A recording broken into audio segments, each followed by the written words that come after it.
Good evening, everyone. My name is Batento Batts, and I'm the Dean of the Walter Cronkite School of Journalism and Mass Communication. I'm thrilled to be with you tonight at our second Cronkite Live event of the semester. Tonight is a special edition of Cronkite Live as we have partnered with 12 News to bring you a multidimensional investigative story turned podcast series. But before we start our program, I want to thank Cronkite Endowment Board member and 12 News President and General Manager Kate Morris for bringing this fantastic event and experience to Cronkite. Thank you, Kate.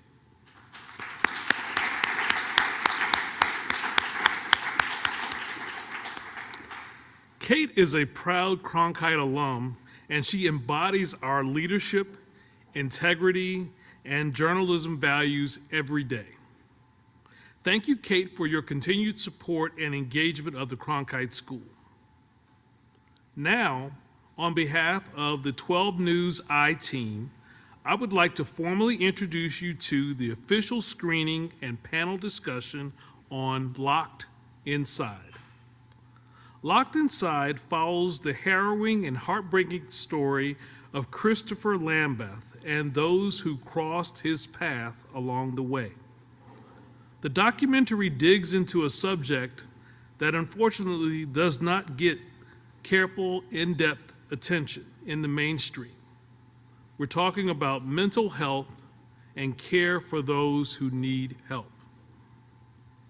We will watch the documentary together and then be greeted by a robust panel of experts and industry leaders ready to answer your questions after the documentary.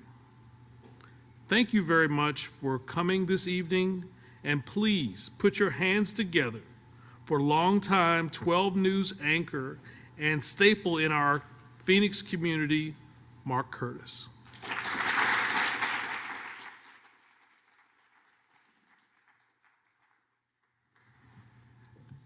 Dean, thank you so much, and thanks to all of you for being here, both our audience here and our virtual audience watching online.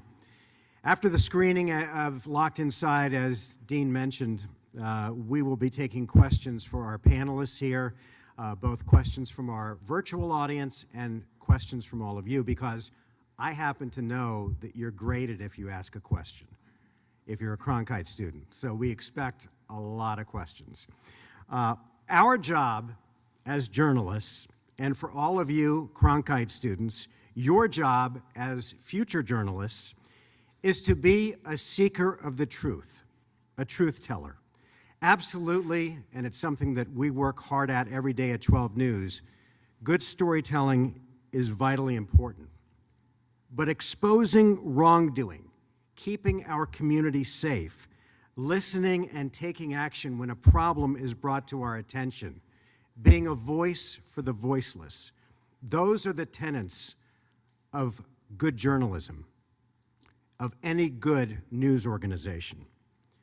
When a tragedy like the one exposed by Erica and Katie and our I-Team happens, and in digging into it, we then find that things like negligence, staffing issues, and a history of problems, it's our job, it's our responsibility to bring it into the light in the hopes that we can bring about change and that other families won't have to endure the pain and the loss the family in our series had to endure.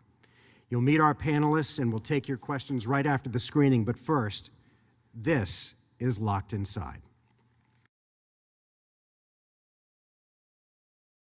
April 12th, 2021, 5 hours, 29 minutes, 11 seconds. Sir, we have a bad connection. Where are you at? 3583 East Wild Horse? Yes. One of our clients just grew and attacked the staff. Okay, what's going on there? This man calling 911 is frantic. Okay, what? I'm sorry, I'm having a hard time understanding you. What did he do? So frantic that at first it's hard to hear what's going on. I said one of our clients just attacked us. Okay. It's a group home. It's an employee at a group home calling for help after he said one of the residents was trying to attack him and his coworker. Hello? Okay, does anybody need medical attention? They ran outside the house, that resident still inside, when the operator sent a squad car. Okay, yes, we have officers on the way right now. Does anybody need medical? Do you need the paramedics to come out and check on you? No, not yet. We're outside running. Just the police. You just need the police? Okay. But once those officers got there, they'd realize how wrong that employee was. That this call for help was far worse than anyone could have imagined, and that the suspect had a big secret. Definitely didn't think that I was living next to a murderer. It's terrifying. We have kids all up and down this street. They should be shutting that home down, in my opinion. This is Locked Inside, a closer look at a tragedy that should have been prevented. I hated it. We don't know who's there, why they're there. Exposing gaps in a system that should protect the state's most vulnerable people and secure the state's most violent offenders. 1 to 10. But what happens if they're one and the same? I think this is a system that let both of them down. Silence and a lack of transparency only tell me that maybe there's more to the story that we don't know.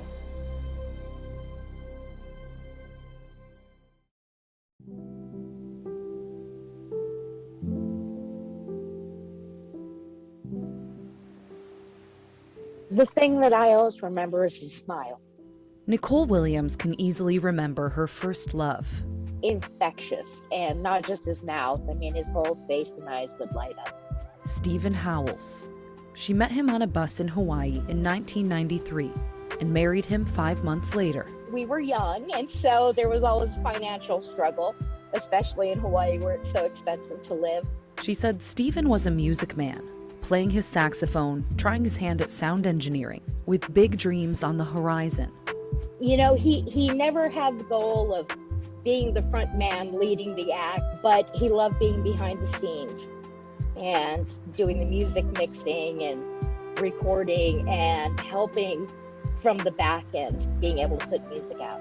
But about a year into their marriage, Nicole started noticing a shift. At first it was small things, and he would make little comments that were just a little off.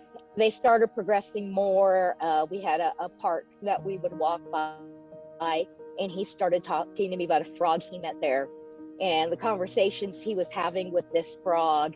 But it took me a little bit to realize that it wasn't just him talking. He was hearing the frog talk to him.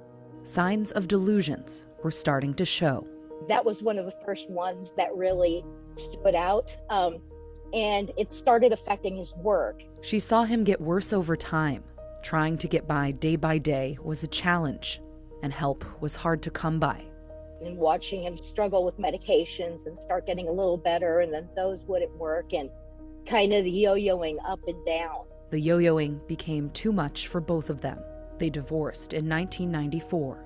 Was his mental health one of the reasons that led to the split? That was the reason for the split. Stephen eventually moved to Arizona, where he had family. Nicole said he'd try staying in places like group homes with supported living. He always had the greatest sense of humor on it, too. I have one card that said, from all of us, you know, we miss you, and had like a little apartment building, and he added in my head, you know, and so he did have a humor about it. He eventually stopped the connection, and Nicole lost track of Stephen, but she always tried to figure out where he was, even searching shelters in their home state. I would check the Social Security Death Index once a year to see if he showed up. I would walk through a lot of the homeless shelters, making sure he's okay. That was the main thing. We wanted to know he was okay. She later learned he wouldn't be okay. You guys the one that called?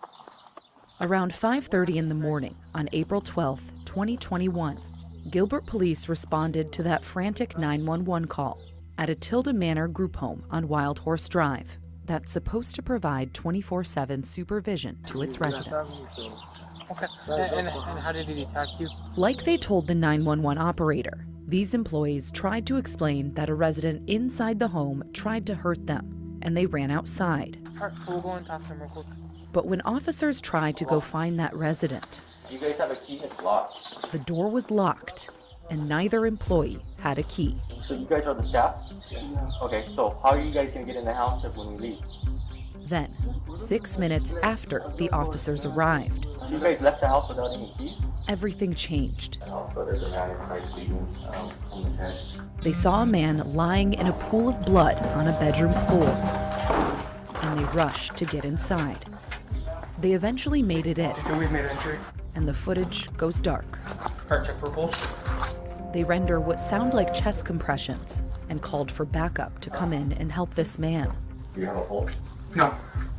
Soon after, they find another man in the shower, and the footage comes back on, still blurry due to police redaction. What's your name, sir? Chris. Chris? Okay, is that short for Christopher? Yeah. Christopher Lambeth, the man who reportedly tried to attack the staff members. Police suspect he might have hurt the other man too, and took him into custody. One detained. By the time backup got to the man lying in blood on the floor, it was too late. And just so you know, you do have the right to remain silent. Anything you say can't be used against you in a court of law. The chest compressions didn't work. All right, boss, go and have a seat. 49-year-old Stephen Howells was declared dead at 5:46 a.m. That should have never happened. I worried about things like that happening, but I worried about it on the street, not in someplace that's supposed to keep them safe. The Gilbert police report details that Christopher Lambeth allegedly tried to attack the two employees around 5 a.m. They ran outside, and he ultimately locked them out of the house. Lambeth admitted on the scene that he was the one who killed Stephen Howells. Mr. Lambeth, you're here on a new Superior Court case for 1 count of murder in the 2nd degree, a Class 1 felony. Christopher Lambeth was booked into county jail and charged with 2nd-degree murder in the death of Stephen Howells. Sir, you have a bond in the amount of $2 million. That is a secured bond, so you can use a bonding agency to assist you. This was not how his day was supposed to go, sitting in a jail cell charged with murder. Thank you, sir. April 12th should have been moving day for Christopher Lambeth.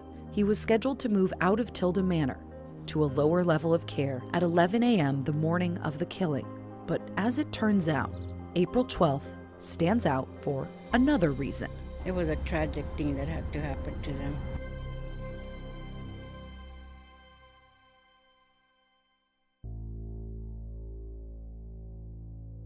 Are they alive or dead right now? They're dead. Exactly 16 years before the killing at the Tilda Manor group home, on April 12, 2005, Christopher Lambeth found himself in a different jail. Okay, how do you know they're dead?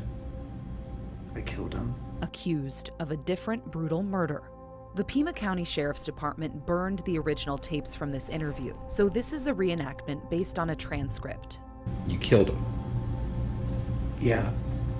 This was 20-year-old Christopher Lambeth talking with detectives. They brought him in for questioning after finding longtime couple Carl and Patricia Gremler brutally stabbed to death inside their home in Rehido, a small community outside of Tucson. They were real good people. They helped the whole community. Juanita Carbajal, born and raised in Rehido, lived next door to the Gremlers and remembers the grisly scene from 2005. Just like family. We grew up as family. It was a tragic thing that had to happen to them. Back then, a family friend got a bad feeling when the Gremlers didn't show up for church and called the sheriff's office to check on them on April 12, 2005. When deputies first stepped into the Gremlers' home, they found a mess and braced themselves as they walked further inside, ultimately finding Christopher Lambeth in a bed watching TV. Across the hall, they found Carl and Patricia's bloody bodies. It was like a scary story. But Christopher Lambeth wasn't an intruder in their home. Christopher Lambeth was Carl and Patricia Gremler's grandson. You can tell me, man, you know, are you glad they're gone? Yeah. I'm happy that they're dead now. Why is that? It really is a lot of personal problems, and I'm just glad it's over with them. Court records show Lambeth was diagnosed with bipolar and schizoaffective disorders when he was a teen. and had been living with his grandparents after receiving treatment from different mental health facilities. He would come up and down this little path right here, breaking bottles. He would get rocks and just break them. And I wasn't going to tell him anything because I already knew that he had problems. Some friends reported that the Gremlers were afraid of their grandson, but didn't want to turn him away. They try to do everything for him. You know, they say sometimes grandparents' love can accomplish a lot, but not with him. So you didn't see it as them trying to help you, you saw it as them... No, it wasn't helpful at all. It was destructive to me. Detectives pressed Christopher Lambeth on why he did this. He never provided an exact reason, but did tell detectives he stopped taking his medicine before he killed them. Do you think you did this because you were off your medication? No. In 2007, Christopher Lambeth pleaded guilty except insane to the double murder of his grandparents. As part of that plea, he was sentenced 25 to life at the Arizona State Hospital. We felt that he got a fair sentence because he had mental problems. They put him in a place where he was going to get help. That's where he should have been. But after just 9 years, he'd be back living in the community. He should have never been released. When Lambeth was sentenced to the state hospital, he was put under the watch of the state's Psychiatric Security Review Board, or PSRB. This state board is responsible for keeping track of people deemed guilty except insane and deciding if those people are well enough to get out of the state hospital before their sentence is up. Certainly, every time anyone makes a decision and can't predict the future, you can question, did I make the right decision? Dr. Carol Olson is currently the head of the psychiatry department at Valleywise Health. She also used to be the chair of the PSRB. I think that the board tends to be conservative and is supposed to keep community safety paramount. So why release Christopher Lambeth early? Audio from a 2017 board meeting detailed his apparent progress. His progress has just been phenomenal. He has complied with everything. He is doing things that normal healthy adults do. He's gotten a job on his own. He's got himself on a sports team. He cooks his own meals. He does his own laundry. I mean, he takes care of himself completely. This voice is Christopher Lambeth's sister, who declined to talk with us in our reporting. So I think at this point, it would be extremely beneficial for him to start gaining those other independent skills, that he can start doing them on his own so he knows how to do them and so that he can survive as a functioning adult. She wasn't the only one praising him.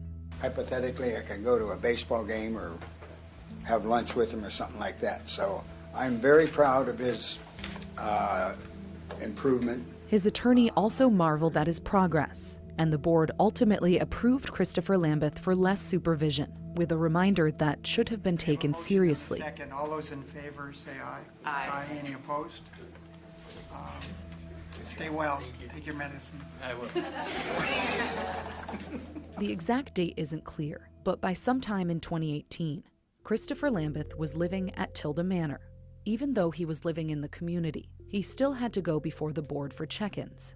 The last board check-in before he allegedly killed Stephen Howells was in August 2020. Let's say the person ends up doing something before anybody is aware that they're deteriorating or not doing well. It sits poorly, obviously, because nobody wants to feel that they were responsible for releasing someone to the community who later does something to harm themselves or others. Dr. Olson couldn't comment on Christopher Lambeth's case specifically. She resigned from the board several years before the group home killing.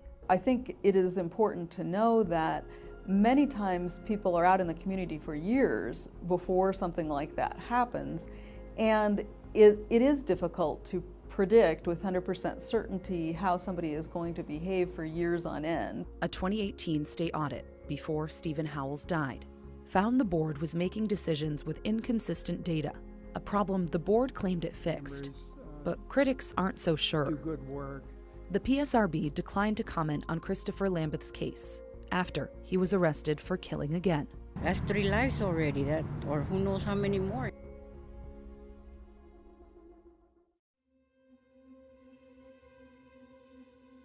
Imagine a rental house that's never been really taken care of. And you have loads of people living there that don't take care of anything. That's what the inside of this house looked like. When Lisa Lomelli first walked inside this house she's describing, she couldn't believe her eyes. Everything was worn, everything was old, stained, dirty. Not a very good rating, especially for a place her son was calling home. And plus, you know, you've got people with anger issues and there's holes and this and that. So you don't want to put a ton of money into it, but it was, you know, just the bare bones. Lisa's son was living at the Tilda Manor group home on Wild Horse Drive in Gilbert. Lisa said he was diagnosed with autism, ADHD, and bipolar disorder, and he was court-ordered to live at the home after he tried to hurt his family. He hated it. I hated it. But her son did make a friend on the inside. When I would go visit, I always visited Chris and my son. Chris, as in Christopher Lambeth. I spent a lot of time with him, and never in my wildest dreams would I would never cross my mind he'd be the last person that I would have thought would have done something like that. Were you aware of his background at all? No. And that is something that bothers me a lot. Lisa and her son had no idea Christopher Lambeth was a convicted double murderer after brutally killing his grandparents more than a decade before. I wish somebody had given me the option to choose whether introduce this person, you know, into my life, to my kids and whatnot. She'd often visit with her son and Chris, bring them around her other kids. I needed to know, look, this person has a history of violent behavior. They didn't have to tell me what it was. They didn't have to, you know, but then I could have made the choice myself. Lisa wasn't the only one taken by surprise. None of the neighbors we talked to knew a convicted murderer lived down the street. And it's terrifying. It's terrifying. I mean, you know, we have kids all up and down this street. Neighbor Chris Lineberry is a dad and school administrator who instantly started voicing his concerns after Stephen Howells was killed. I think about people who are more vulnerable, and obviously some of the other individuals who live in this home are vulnerable. And what was in place to keep them safe? You know, my issue is not with the residents, it's with the way that this home was run. And the fact that this happened and nobody in the neighborhood knew that there was somebody with that kind of record living there. He took his concerns all the way to Gilbert's town council. I have children in my neighborhood who are afraid to go to sleep at night now. But it turns out there wasn't much the town could do, as it's a state-licensed facility. We do not license the group homes, so it's very difficult for me to say that I can pull somebody's license when it's not in my control. Gilbert Mayor Bridget Peterson was one of the first to call for the home to be shut down. I would like to see this home closed down. I think that when you have an issue to this extent in a recovery residence like this, that there should be no question that it should shut down. Especially knowing it takes a toll on the town's resources. We have over 80 group homes in Gilbert, and so my police department unfortunately comes to know some of them very well. This happens to be one of the ones that is in our top 10 of visits from our police department. Tilda Manor had 5 locations, 3 in Gilbert and 2 in nearby Mesa. According to Gilbert police records, the Tilda Manor on Wild Horse Drive had 91 police calls from the beginning of 2017 to September 2021, putting it at number 8 in the top 10. Another Tilda Manor location in Gilbert ranked even higher, with 110 calls over the 4-year period. Anytime the PD is spending time at a home like this, a recovery residence, they're not able to be out on the streets for other things that are going on in our community. And it's just an unfortunate situation that we have bad actors in some of these businesses. Here in Mesa, it's a similar story. Over the past 2.5 years, officers were called to the 2 Tilda Manor group homes a combined 176 times. Some of those calls were dismissed, but others turned into investigations. The majority of calls are missing persons cases. Others show cases of violence. One resident arrested for attacking another, and another case where a resident punched a staff member in the face. Once, a resident was rushed to the hospital after trying to kill himself with a razor given to him by a staff member. It doesn't seem like a very safe environment. It's unacceptable. And the purpose, my understanding of the purpose of homes like this is to help people make different and better decisions. Back in Gilbert, Police records show there were 2 calls for assault at the Wild Horse Drive home less than a month before Stephen Howells was killed. Neither involved Christopher Lambeth, who, by all accounts, was a model resident at Tilda Manor. I want to go see him and say, hey, Chris, what happened? I mean, he calls me Mom. How did they let this happen? Is what I want to know. I want to know, how did they let this happen? No one at Tilda Manor would talk with 12 News after Stephen Howells died, but we did learn that staff members are not allowed to touch residents, and if a situation got out of control, protocol was to call 911. And then you don't have any skills in breaking up fights or talking somebody through a mental breakdown or somebody that's having a seizure, and all you can do is dial 911, your job's going to be so incredibly hard.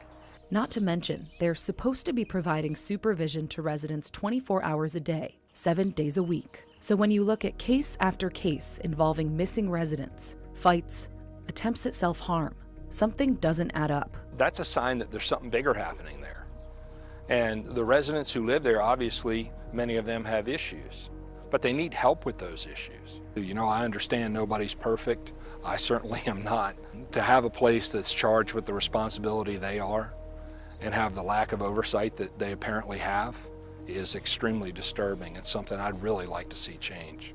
A state investigation later found that those 2 employees working the morning of the killing did break a very big rule, and that wasn't the only problem going on inside that house.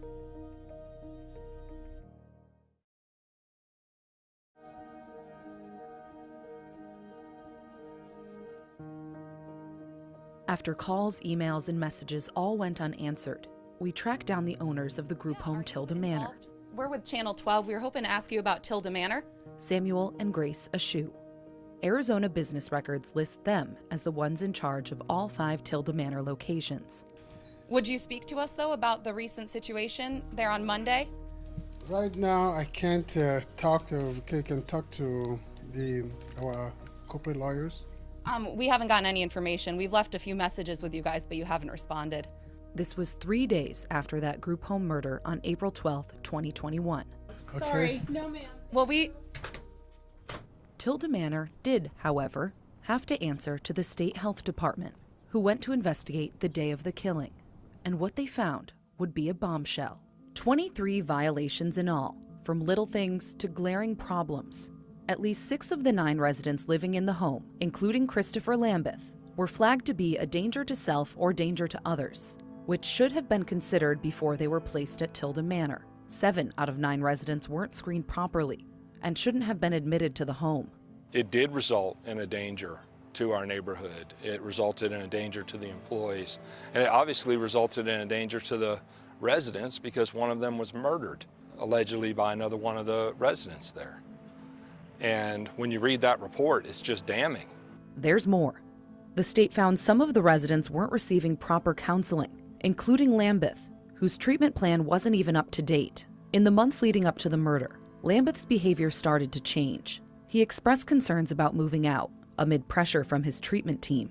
He skipped meals, stopped talking to other people in the home. Notes in Lambeth's file showed he would sometimes have hallucinations linked to dangerous commands and homicidal behavior, that he had signs of anxiety and depression, but there weren't any interventions, that he had a decrease in therapy sessions before allegedly killing Stephen Howells, that his medical records show one of his medications ran out and seemingly wasn't replenished for about a month. I think you can judge a society a lot based on how we take care of people who aren't able to take care of themselves or who need extra assistance.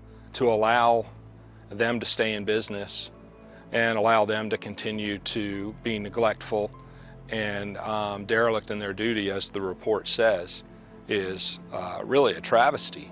The state found the 2 employees working the morning of Stephen Howells' death violated group home policy when they left a reportedly dangerous Christopher Lambeth inside the house, unsupervised, with 8 other residents. And after a review of Tilda Manor's rulebook, the state found some of the group home's own rules had been out of compliance with the state since 2013, despite several inspections since then. How might it be possible for a violation to be missed during an inspection? That's a great question. This is Colby Bauer with Arizona's Department of Health Services. If it's an annual inspection, our inspectors are going in there and they're looking generally at things. And so they may not see some violation with paperwork, for example. And so we may miss that one staff member doesn't have all the training they're supposed to have. That can't happen. So those inspections are really just a spot check. Colby used to oversee licensing for the state health department, including group homes, but left his role in early 2022 after we shot this interview. He couldn't talk specifics about the murder case at Tilda Manor, but could weigh in generally about licensing. State surveyors are supposed to go out and inspect homes once a year, but that might not always happen, like if a facility is accredited. The only other time the state would show up to inspect a group home could be if there was a complaint. Do you think the state should be doing more or could be doing more to ensure these facilities are safe? We're out there every year. We're out there for every complaint. There is a limit to how often we can go out. We have to have reason under Arizona law to go into these facilities. And so the way that we do our inspections is all rooted in Arizona law. Who do you think is responsible for ensuring people are safe in these homes? Well, I mean, by Arizona law, it's the folks that actually run the homes. And, ultimately the licensees are responsible. I think that group homes have a place in our community, and I think it comes down to them being operated well. And again, we have many in Gilbert that we don't have any issues with. In the wake of the murder investigation, Gilbert Mayor Bridget Peterson changed their town policy, so police will have to report all calls to group homes to the health department, which, as of now, is not required by the state. Where do you think things went wrong? I think from the state level down, if there was a way to notify the Gilbert Police Department, but even if our police department knew, how would they have prevented this? It really comes down to the staff working in that home. Maybe that staff needs to be better educated, maybe they need to be better trained, maybe they need to be more staff in a home, but I think that there's probably something that should have been done along the way. Lisa's son moved out of Tilda Manor before Stephen Howells was killed. If you could go back in time and you had, any say in this decision, would you let your son live in that house? No, absolutely not. From Lisa's view, this home was set up to fail. Why speak out? Because I don't want this to happen to anybody else. That could have, I don't want to say easily been my son, but I know my son, and I know his issues, and I know his triggers and whatnot. And my son could have very easily had an issue like that. And I don't want anybody else having to go through this, whether it's they flip out and do something terrible, or whether something terrible gets done to them.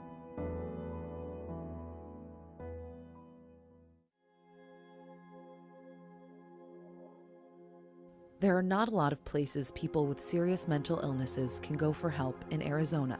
The state hospital and psychiatric units at other hospitals have a limited number of beds. Arizona's Medicaid program reported around 2,400 available psychiatric beds, which is up from years past. But the need rose too, and not everyone got a bed. Some people wind up in prison or jail. Others end up on the streets. Arizona has a very small number of long-term type of psychiatric hospital beds. So many of those people just end up getting continuously on a round of going in the hospital, getting out, often sent to a group home. They don't stay. Then they're off their medication, their symptoms get worse, then they get arrested for doing something, then they're back in the hospital again, and it's a continuous cycle. A continuous cycle. Right now, the way psychiatric hospitals are incentivized, they're all paid the same. It doesn't matter how complex the patient is. So if you have a more complex patient, either because they're highly violent or self-injurious or they have complex medical problems, psychiatric hospitals are incentivized not to take those patients. And so those patients often are poorly served and don't spend the time in the hospital that they need. By now we know how Christopher Lambeth got to Tilda Manor, but we don't really know how Stephen Howells got there. Did Stephen always want to get help? It took a while for him to realize he needed it initially. But yeah, he wanted to get better. He wanted to have his life again. Nicole and Stephen kept in touch for several years after they divorced, but Stephen eventually stopped responding. So we were pretty sure he was either in Arizona or in Hawaii. But when you're in the hospital, when you're dealing with these things, you generally don't have Facebook, social media, phone number put in the phone book, ways to track people down like that. We were able to piece some of his story together through court records, and it's a lot like that continuous cycle Dr. Olson mentioned. First, in 2015, he got a notice of eviction. In 2016, he got a ticket for trespassing in a Phoenix park. It's not clear why he was there or what happened immediately after that. But more than 2 years later, in 2018, court records show he was in the state hospital. His medical report indicated he had limited insight and impaired reality. A hospital staff person reported Stephen Howells was not a behavioral problem, that most of his issues are related to psychosis and delusional thoughts, like believing government officials were tracking him. The filing emphasized over and over that Stephen Howells needed serious help, and an advocate requested the county assign him a guardian to help with health decisions. But in January 2019, Stephen Howells was released from the state hospital to a group home. He was reportedly stable and sticking to a medication plan, but still had delusions. A few months later, the court denied his advocate's request for a guardian. Then, the paper trail goes cold again until November 2020. Okay. State your name, please. Sir? My name's Stephen Scott Howells now. When Stephen Howells appeared before a judge for that 2016 trespassing ticket. Ma'am, I don't have any memory of this happening, and I have found no evidence that I have signed it myself. There is no address that has been submitted to me of the location of this incident, so I find I must move that this be dismissed as a clerical error. The Maricopa County Sheriff's Office said deputies responded to a call for service at a group home in Santan Valley and took Stephen Howells into custody when they realized he had an outstanding warrant for that trespassing ticket. A group home Howells told the judge he moved into just 3 days before. They don't have business cards, and I didn't have it in my wallet. I'm sorry, ma'am. I was not prepared to be arrested. I was a plaintiff calling on the services of the police in Santan. Okay. And the sheriff's department arrested me. And there was nothing done about the defendants. Plural. Who were threatening me to the point of physical provocation. Soon after all of this, the trespassing case was dismissed. This was 5 months before he was killed at Tilda Manor. As for when he moved there, a Tilda Manor staff member told police he'd been there about 4 months. There needs to be systematic change, but I also think the more awareness there is, the more it's not just quiet and shunted to the side and people don't want to talk about it, the more we'll continue to see things happen.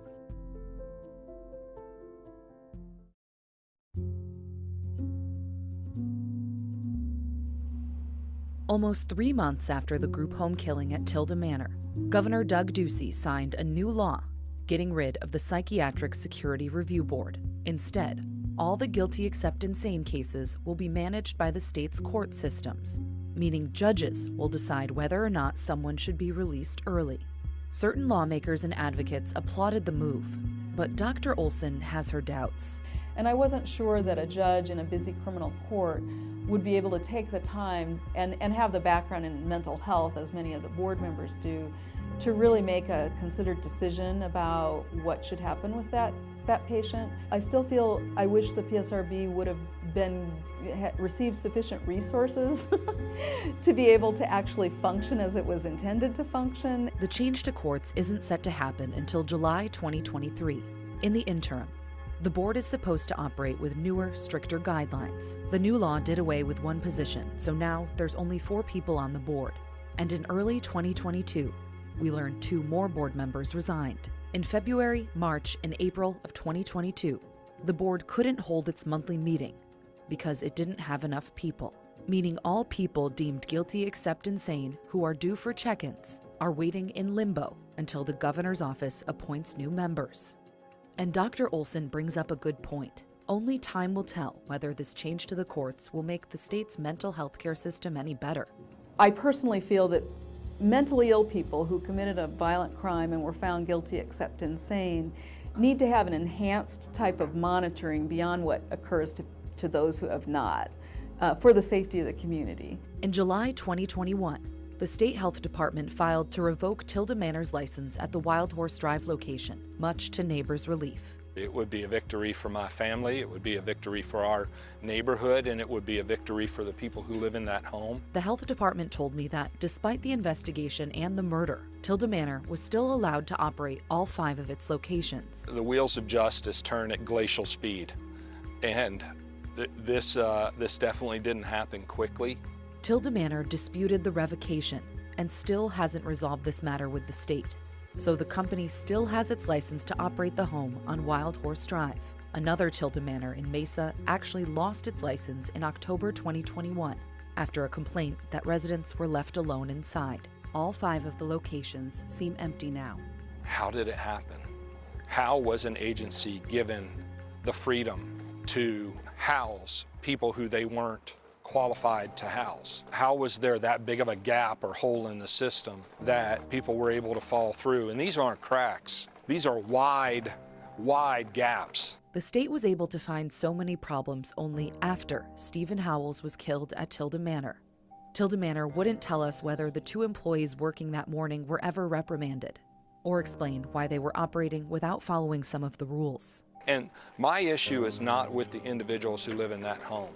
How in the world, putting people in a place where they're not, where there's nobody that's trained to deal with them, are you doing no harm? As of now, Christopher Lambeth is the only one charged in this case. Christopher Lambeth, who was living in a state-licensed group home, found to have flaws in its function. A group home where broken rules were seemingly allowed to slide for years, despite regular state inspections. Christopher Lambeth, who is under the jurisdiction of a state board, criticized for making decisions with inconsistent data. Christopher Lambeth, who years ago killed his grandparents and was found guilty except insane, indicating he didn't know what he was doing was wrong. I will say personally, I forgive and I have nothing against Christopher Lambeth. He is sick. I think this is the system that let both of them down. In October 2021, Stephen Howells' family, not including Nicole, filed a lawsuit against Tilda Manor and the state of Arizona, blaming the group home, the state health department, and the PSRB for Stephen Howells' death and failing to properly care for suspect Christopher Lambeth. In court filings, Tilda Manor denied any wrongdoing and pointed the blame at Christopher Lambeth, the state health department, and other agencies involved. The state couldn't comment on pending litigation. You know, we may have divorced, but he's still my family to me. He's still somebody that has a very important part of my heart. Christopher Lambeth is scheduled to go to trial on the murder charge for killing Stephen Howells later this spring. He pleaded not guilty in that case. He also picked up another charge while in custody: aggravated assault for allegedly attacking another inmate, breaking his nose, and causing trauma to the other inmate's face. The same kind of violence that allegedly killed Stephen Howells at Tilda Manor, the group home that was only supposed to help both of them. Given his condition, we knew that he would never be okay and back to normal functioning. But there are so many people who fall through the cracks with mental health that our main thing was wanting to make sure that he wasn't falling through those cracks. He was getting the help he needed. He was someplace safe, which unfortunately he wasn't. After all these years, Nicole held on to the cards and letters from Stephen, his words sharing love and humor preserved with care as he fell through the cracks.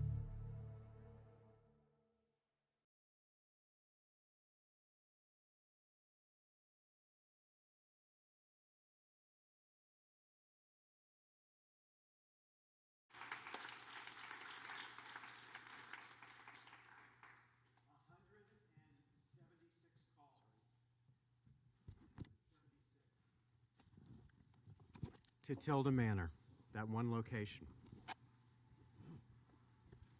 A man dead, another man in limbo. And the questions that arise as you watch that, and I'm going to encourage all of you, both here and who are watching online, to please give us your questions, because I think we're sitting on something that is absolutely vital, not only in Phoenix and in Arizona, but across the country. And that is the question of our mental health system. Are we failing these people? Did the system, as someone said in Erica's story, let them both down, both Stephen and Christopher? And what happens at the intersection of our mental health system, our healthcare system, and the criminal justice system? Just some of the questions that I think Erica and Katie, who you're about to meet, bring up in that tremendous piece of journalism, textbook investigative journalism. I'm so proud of the work they do, not just because I work with them, but just as someone who lives here and understands the importance of addressing this issue. When you look at a home in a residential neighborhood where the neighbors didn't understand that there was a killer living in that home.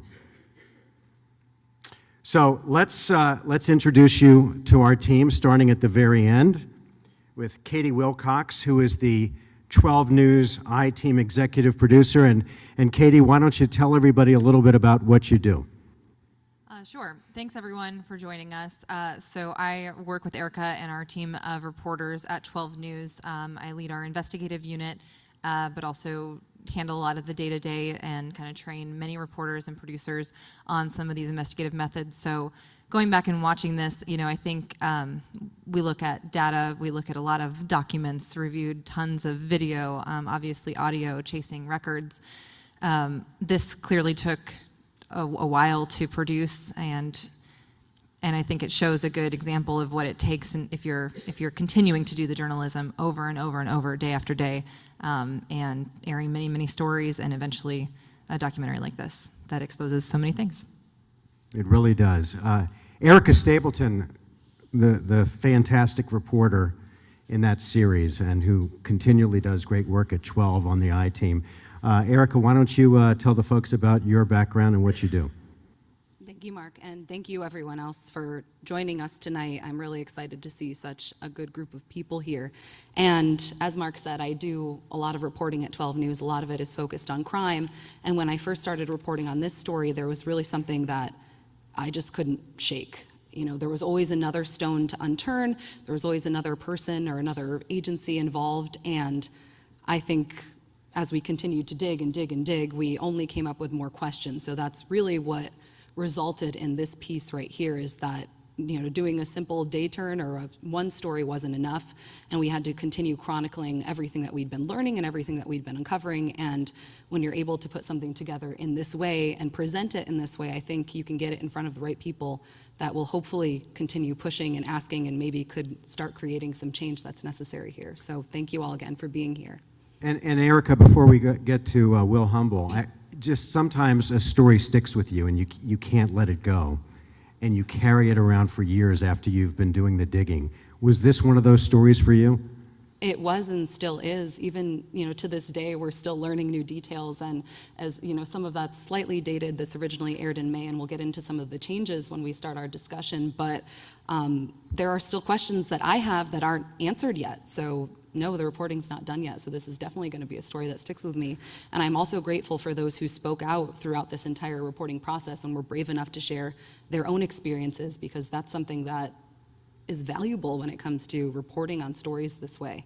And I'm forever grateful for the people who wanted to share their stories and trust us to really try and drive for change in these systems here. Will Humble, who many of you have seen on our air and all of the TV stations across the valley, former director of AZDHS and the current executive director of the Arizona Public Health Association. Will, thanks for being with us tonight, and why don't you tell the folks what you're doing? Yeah, thanks, Mark. So my background is in public health. I spent about in public health in different aspects. A lot of that was at the Tilda Manor was adhering to their expectations under their license, and we can talk about one of the things that really irritated me that Colby said up there.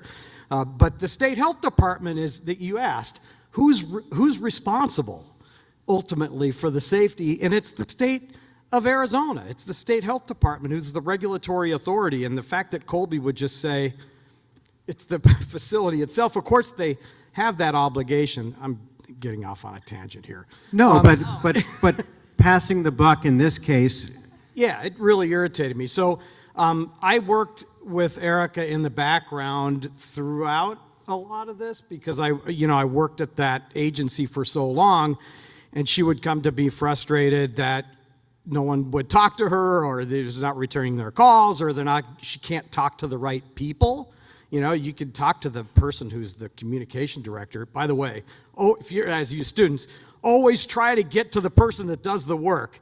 Try to get past the communication director, because that's where the real stories, that's where the real story is with the people who actually do, not the people who are paid to tell you what the director wants you to hear. But so Eric, I was kind of a sounding board on the licensing pieces of this, the state mental hospital, the Arizona State Hospital pieces of this, the aspects of what does guilty except insane really mean in state law. You already knew about PSRB. So that was kind of my role, as sort of in the background. I think you interviewed me a couple times, mostly just on background. It was all on the record, but it's just, So anyway, that was how I helped with this. I would encourage anyone who has a question to start lining up. We have a microphone. Are we going to keep it in the back?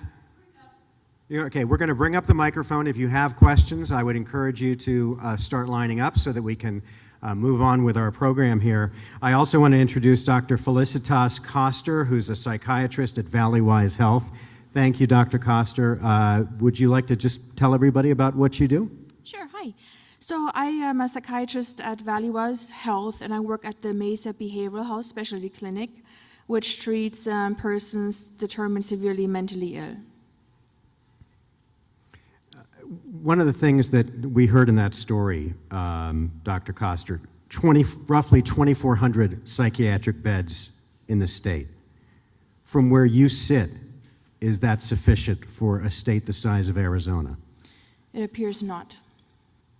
Especially for Valleywise Health, we're the only hospital here in Maricopa County that sees patients who are on a court-ordered evaluation.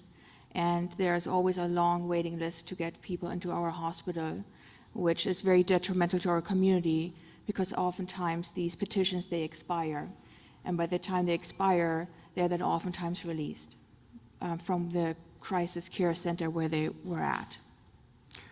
And a patient deemed to be seriously mentally ill, should they ever be sent to a group home? Was that a mistake in your mind? No, that is not that depends on the patient. I cannot comment on this specific case because I have no first-hand knowledge about it. But in general, people who have been determined severely mentally ill, they may be best served in a group home. As opposed to a hospital? Yes. Setting? Mm-hmm. Okay. Let's get to your questions, and thank you, and please introduce yourself and then direct your question to whoever you have it for. Yeah. Hi, I'm Christy. I'm a senior here studying journalism. That's my major. I have a question that I don't know who would be best to answer the question. I think it's kind of a court-related question. It seems like this story sticks to you in a way that it sticks, a past story anyway, has stuck to me, that I did for actually a 301 class. And it's about a guy who went through something really unfortunately similar, actually.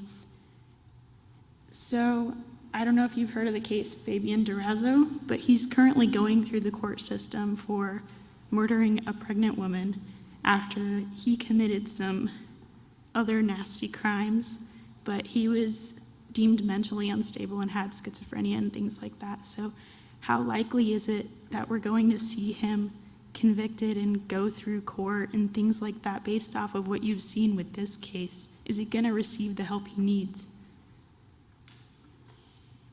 I'll just start by saying that having reviewed a lot of cases similar to this one as well, or as similar as something can be, I think everything is situational.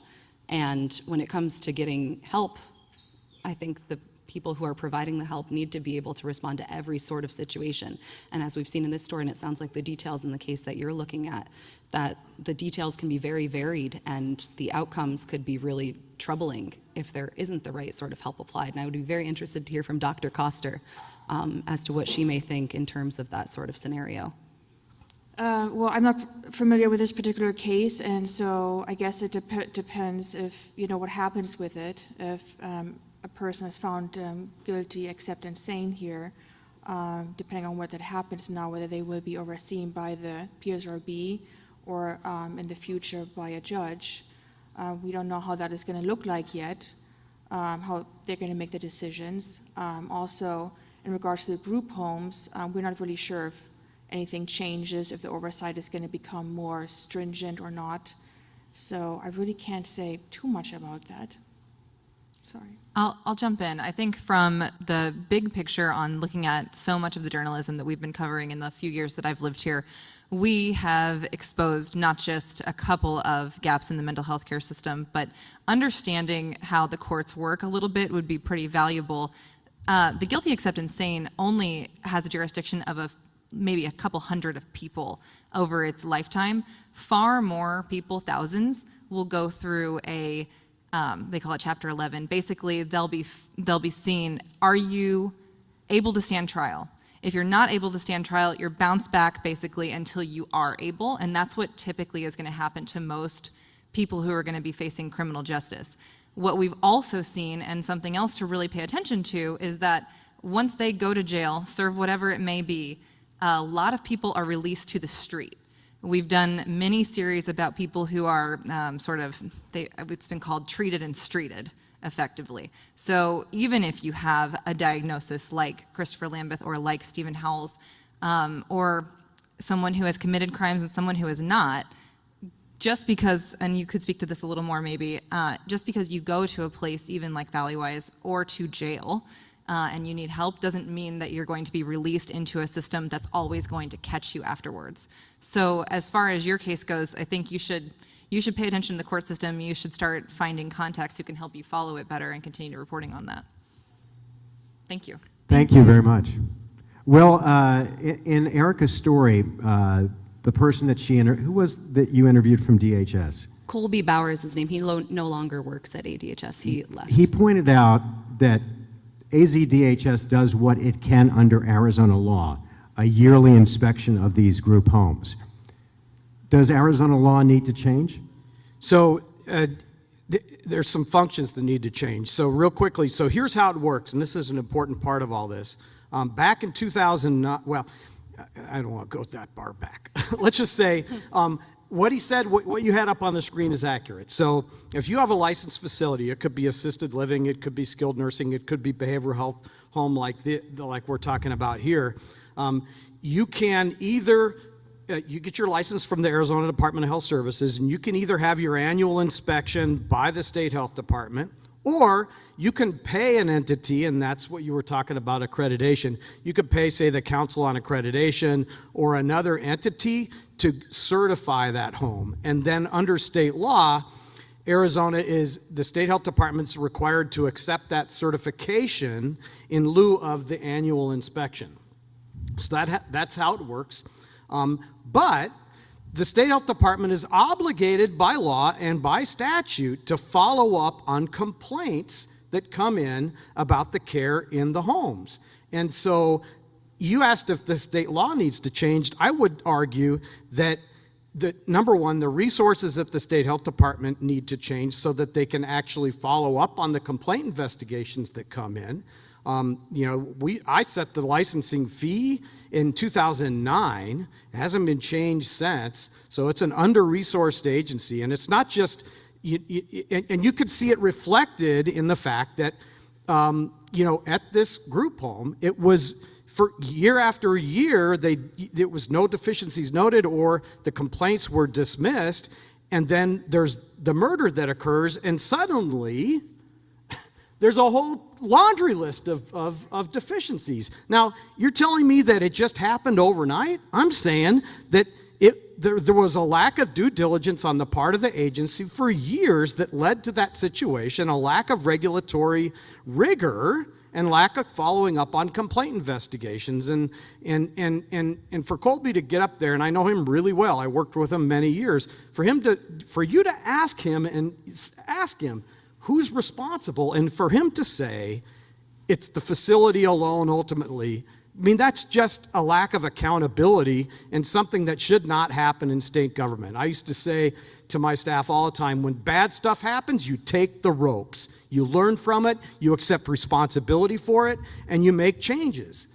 And it just irritates me to see people not doing that. So anyway. Dr. Koster, some people say, in fact, I've heard it many times, that we are in the midst of a mental health crisis in America.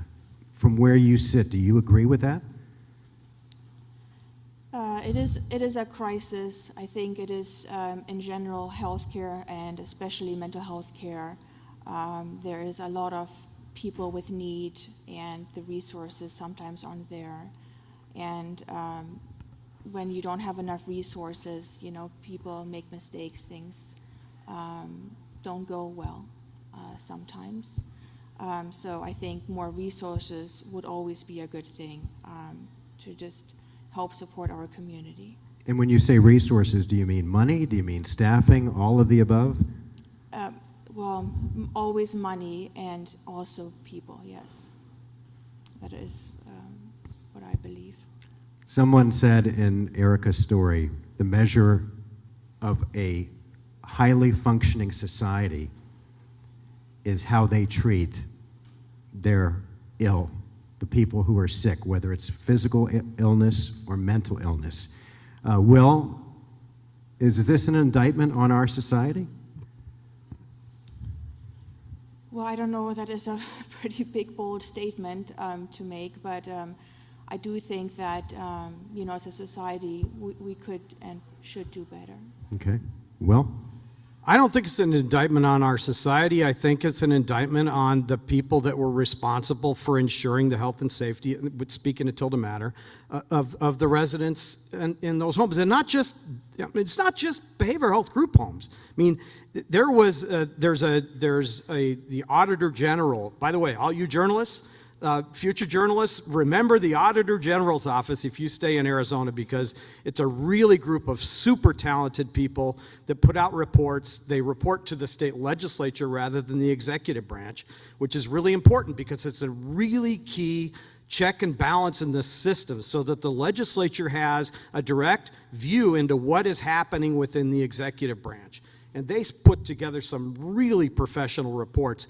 And over and over and over again over the last several years, the Auditor General's report has put out reports that said the state health department is under-resourced. There's a report that talks about their performance inspecting nursing homes over the last several years. Gross underperformance. The legislature had a joint health committee hearing, some of whom were in, Senator Bartow was in that meeting, holding the agency to account. So no, it's not an indictment of our society. It's an indictment of the people who were responsible for these functions within the executive branch. That's my opinion. All right, let's get to our next question. Hi, my name is Deborah Giesling, and I am the mother of somebody who lives with serious mental illness, and I know this system well. We've been part of it for 12 years. My son currently lives in a group home in Gilbert, so I just want to echo what Will said. Colby Bauer's comments, they didn't irritate me, they infuriated me for him to not accept responsibility. It's very chilling when I have a son living in the system. So I've also been advocating. It thrust me into advocacy and becoming more public.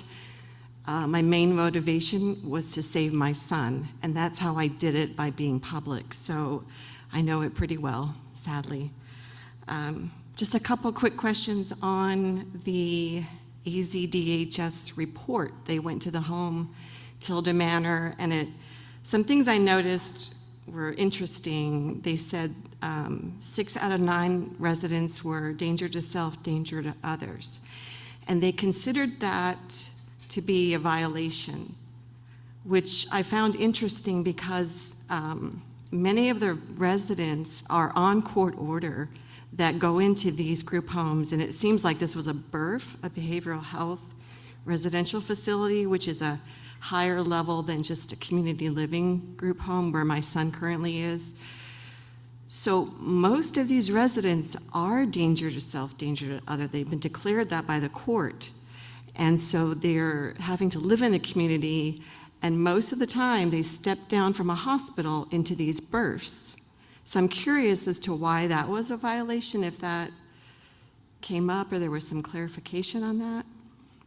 What we had read the report to mean, and again, as Will had stated, it was not easy to sit down and talk with someone from the state health department, and even when we did, they did not want to talk specifics about the Tilda Manor case, even though that was the reason we needed to talk to them about what had happened, because obviously when someone is killed in a group home, that's a failure. That's not supposed to happen. It's a place where people are supposed to be kept safe. And I think when we were reading through the report, to our best understanding, Tilda Manor, based on its own specific guidelines, that was something that was supposed to be considered before admitting someone to the home.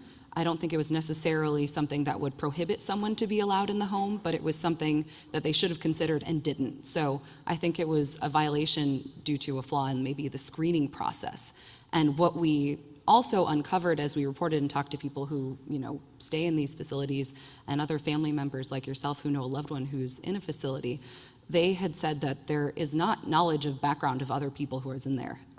The people who, may be placed in the home, that's not really checked against anyone else who is also in the home. So I think that is a gap in care, that maybe certain backgrounds will not do well together, or it could create a problem or a scenario and result in a really deadly outcome like we saw here. So I think that's what I would say, how I would address that. Yeah, I'll just add a little bit to that. What we were told and what we understand is that every group home has to meet its own set of criteria. And Will, you might be able to help explain this a little bit better, but basically the licensing guidelines don't say exactly what each individual facility is supposed to be capable of doing. The facilities are supposed to tell the state, we're capable of this, and then they're supposed to stick to their own rules. And what this said is that you're not capable of handling this many people with these issues, and you took them anyway, which is a violation of your own rules, thus a violation of state law.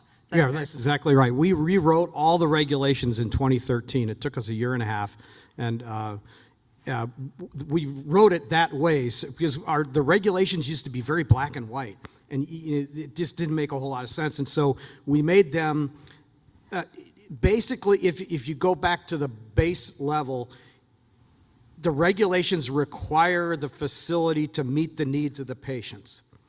That's the bottom line. You got to meet the needs of the patients. And so the placement is really, the blend of people that are placed at a facility is an important component of ensuring that in the end you're going to be able to meet the needs of the patient. And so it's not that you can't have 6 or, dangerous self and others. You got to meet the needs of the patient. And if you have too many people that are high needs in a facility, you're unlikely to be able to meet the needs of all the patients because your patient load is too complex. So I think that deficiency really just tied back probably to not being able to meet the needs of the patient. But I don't want anyone to forget that previous years kept showing no deficiencies. Mm-hmm. And then it's on the news and suddenly it's 15 pages long.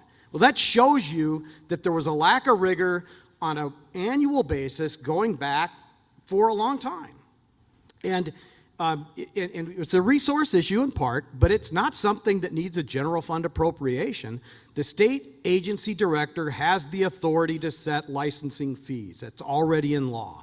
So Director Christ and current Director Harrington could go open up a rulemaking, adjust the fees to bring in the resources to run the program. This program is run by the licensing fees that people pay for the privilege of running facilities.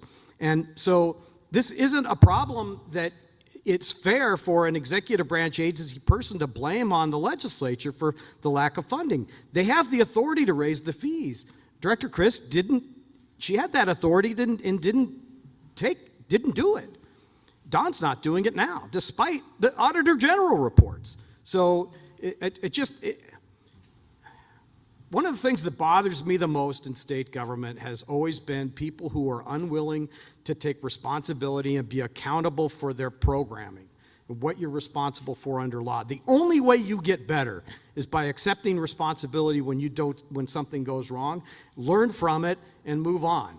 And learn from your processes and improve them. So when you see people not, as you said, not taking responsibility for things, it shows that they don't have a culture of improving performance. It's obfuscation and blaming other people. And you don't get better when you do that. CYA. In life or professionally or anywhere. CYA. Yeah, and you don't, personally or professionally, it never works. Right. Learn from your mistakes. Own them. Well, could I ask one more follow-up question? I'll sit down for just along these lines. I understand that the BRFs, which are where this happened, the Behavioral Health Residential Facility, they receive funding from the REBA, Mercy Care. The community living group homes, where my son is, receives funding from Access. Were those two organizations contacted through this, and why are we not holding them accountable as well? Yeah, absolutely.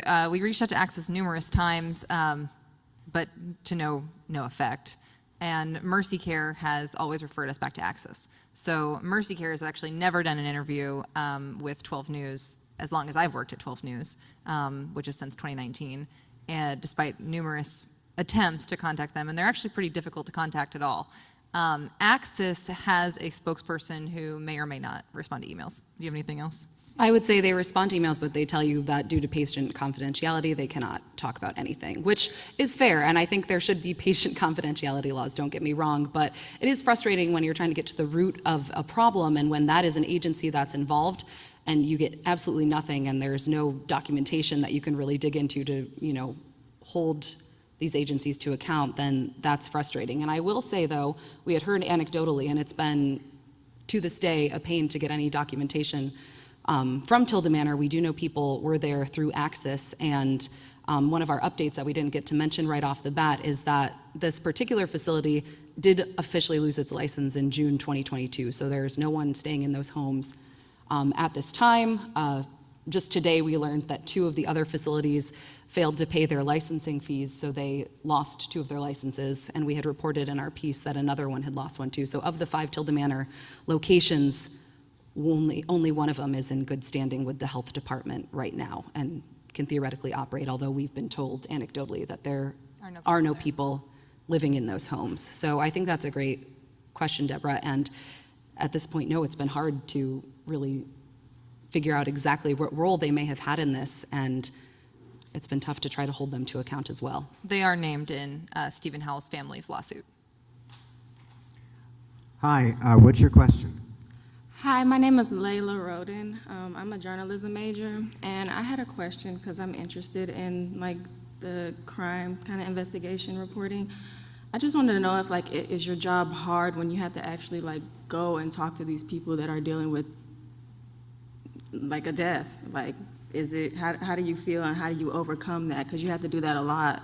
So I would assume that it would be kind of traumatic, because I don't know how people react when you guys come up to them and ask them questions. Well, in this story, as you saw, I'll start off with this, Katie, you can definitely weigh in. But we talked to a lot of people, and it was not just, officials or people who are working in these facilities. It was people who lost a loved one or people who are dealing with something challenging in the mental health care system. And I think the best way to approach that is with compassion and kind of an open door to say, hey, we know the situation and the circumstances are hard, but, sorry, the mic went out, but I'll talk very loudly.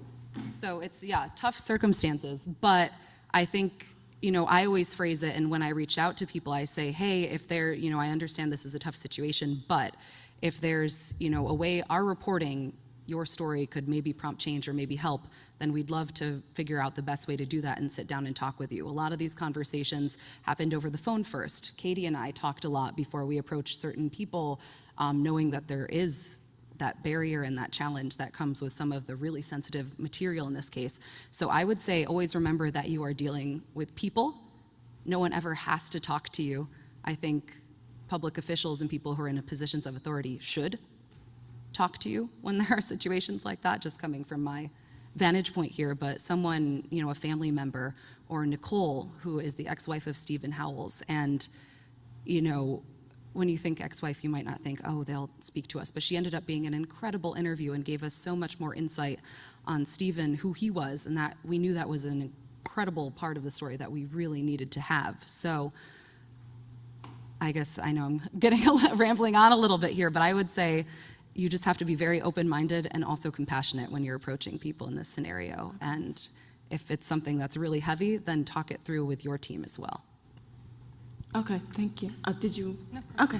Thank you for your question. Dr. Koster, professionally speaking, how do you know when it's appropriate to give someone a second chance, like Christopher Lambeth?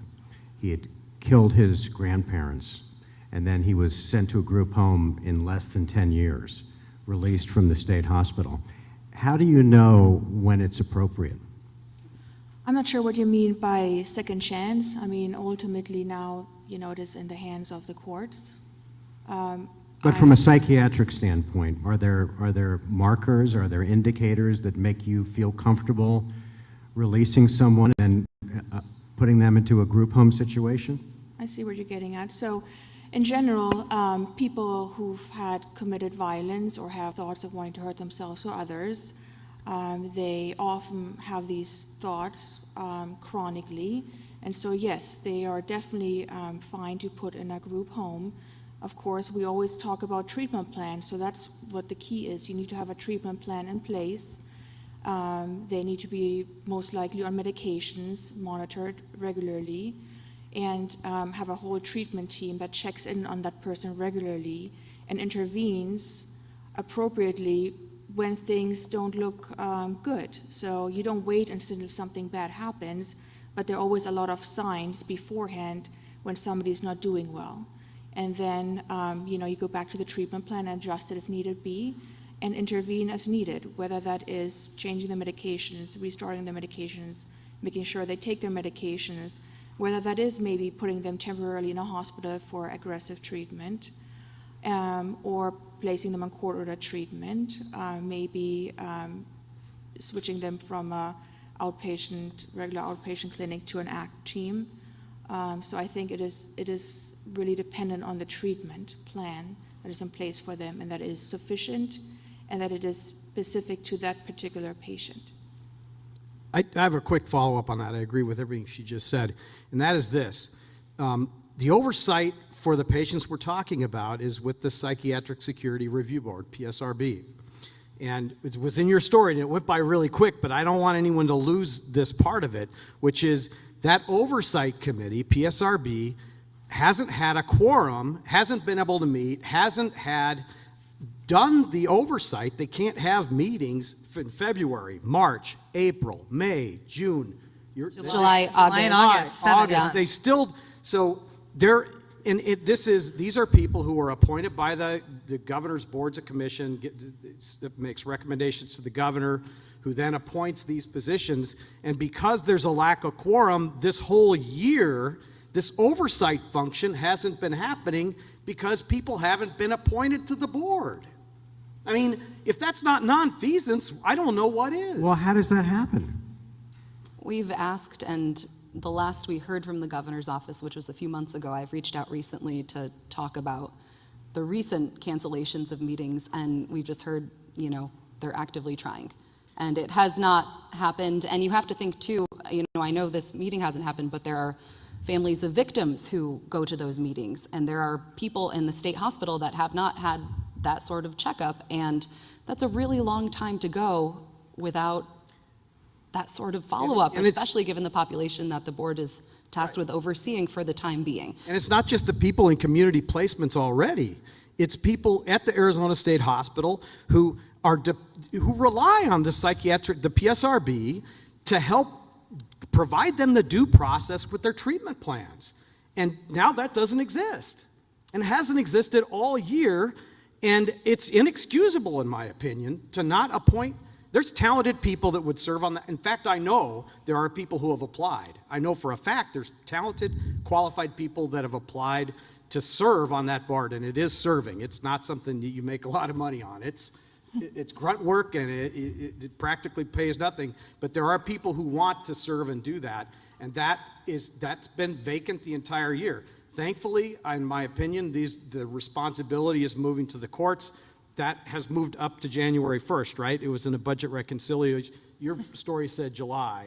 This aired in May originally. Yeah, so and the bill, we're the updating. state budget passed and moved that up, thankfully, to the new year, January 1st. So the courts will be overseeing this soon. But in the meantime, this has been a vacant. This has been a part of state government that's super critical, that directly relates to the story we talked about today, that has been, in my view, intentionally kept vacant. I can't think of another reason why What would be the these appointments motivation haven't for been made. what would be the motivation for intentionally keeping it vacant? You'd have to ask the governor. I don't know. Yeah. Well, and I go ahead. would just add to that too, is that, I think this is a welcome change for some people, but I would be curious to know from a journalistic standpoint, how can we ensure that the courts will do a better job than this board?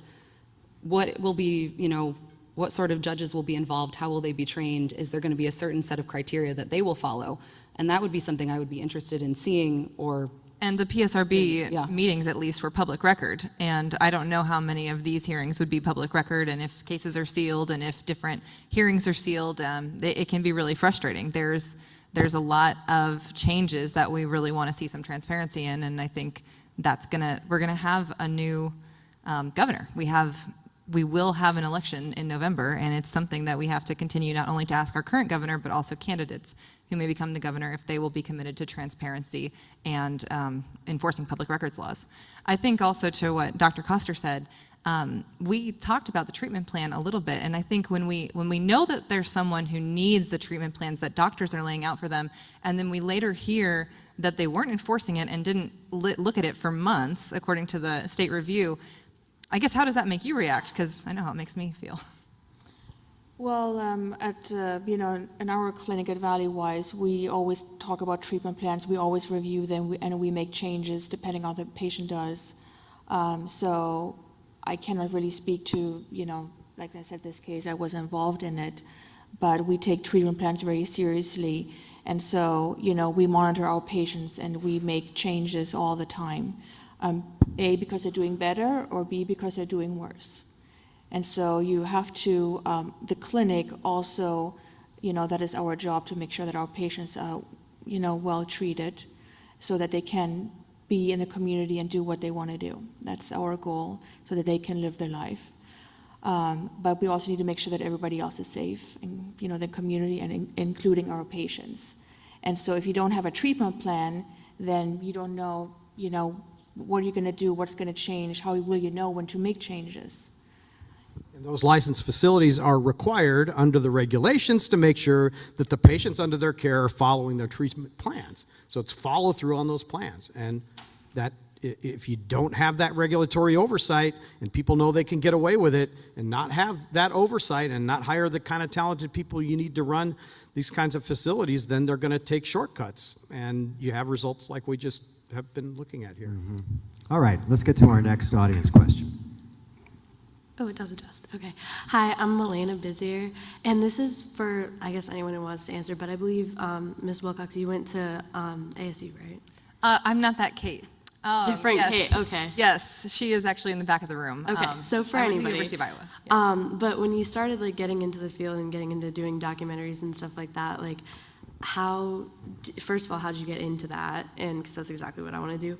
And then also, when you're looking at stories and you're looking through different types of things that, how do you find what might have a bigger story to it? When you're looking at, dozens and dozens of different news reports and things like that, how do you look at something and say, there probably is a bigger story here? And what is it that you use to kind of feed through those things? Sure. Yeah, I'll take that for this one. So in this case, we got a call through the scanner, and our desk heard there's been another shooting. And unfortunately, in Phoenix, there's a lot of shootings, and we can't cover all of them. But they looked it up, and they're like, yeah, that one seems like it might be a group home. And no other stations went there that night, and we had an exclusive report the first night. And immediately, it became apparent to me that it met a certain number of criteria. that it needed to be continued on because for me, whenever there's a systemic issue that could have impact on many, many people, we have a responsibility to report on those things. For example, last week, there was a shooting at a group home where a teenager killed another teenager, and we have stayed on that relentlessly since last Thursday, finding 176 calls to service at this one. The DCS, this is the Department of Child Safety foster care home, had 1,000 calls for service to one location since 2017. It actually makes me nauseous to think about it because multiple kids have died there and they have not been shut down. It's a different department, not DHS, it's DCS, but you look at things like that, you start to see trends and you have to stay on them. I would say Erica took over this story. She wasn't the first night reporter, right? You were day 2 reporter? Yeah, I came on the next day. Okay, and that continued to have that curiosity. And you would bring me something, and I hope that I pretty much said, yes, do that then. Yeah, and I will say that I mentioned this in the beginning, but as it became apparent to me as we continued reporting, like there was, I think that first day I started going through court records and I was like, we need to do a lot more with this. This is, we typically, our initial news stories are, a minute and a half, 2 minutes. And as we continued to gather data and talk to people and realize just how big of an impact this story had, I think we really started to want to do more with this and put it in a way where it can be presented long form. So we started with the podcast first, and then we evolved into this documentary piece. So I think the main thing to know if you have a bigger story on your hands is to keep looking. And if there's nothing there, then you have to move on to the next one. But if you keep finding that under every stone you turn, there's something else that needs to be looked into, then I would say keep going with it. That's when you have a bigger story. And if you can tie it together and put it in a chronological way like this, then... And you don't have to approach a story as it's going to be a documentary. You need to approach a story as this is a news story, a matter of public interest that needs to be told today. And after you've done dozens and dozens, now you look back at everything you've done and say, okay, now I can make that into a documentary. So do you, when you're doing those news stories, do you kind of look at one at a time and say okay, I'm doing this and I think there's more, and then go into that? Or do you do a lot and then kind of look back at them? Both. Okay, that's interesting. Thank you. Thank you. Thank you. I just wanted to point out to our state representatives, thank you for being here tonight. If any of you have a comment or a question, I will bring a mic over to you. Just raise your hand. I don't want to put you on the spot and make you come up here, but if you have anything you'd like to point out or talk about or ask, please raise your hand and I'll bring a mic to you. Dr. Koster, one of the things that strikes me is the complexity of mental illness. It's not and we saw so much of Will during the pandemic. But there isn't a vaccine for mental illness. We can treat it with drugs, but a lot of times it's a guessing game, and what works for a year may stop magically working after a year, and you may have to change the patient's medication. And then you add in how stigmatized mental illness is in our country. And that's a shame, and that's why I have so much admiration for the mom who came up here and had the question earlier about bringing this into the light, because we need to be talking about this. We need to be talking about the mental health crisis in America. Can you address the difficulty of treating the seriously mentally ill patient and what a challenging job that is? Yeah, so that is very difficult, and the way that we approach it's a team approach. We have multiple disciplines in our clinic, and so we don't just treat medications, I always advocate for therapy. We have peer support specialists in our clinic as well. We also have a rehabilitation specialist who addresses educational needs, vocational needs, and interests. And we like to work with families, if patients have families, friends are involved in their care, so to make it really wraparound sort of care. Our goal is to get them back to doing what it is that they want to do in their life, and that their mental illness is not keeping them from living their life. And it's very important that we work together as a team, and it is sometimes difficult, but I believe that together it really makes a big difference. And I feel that for our clinic that a lot of patients are doing very well.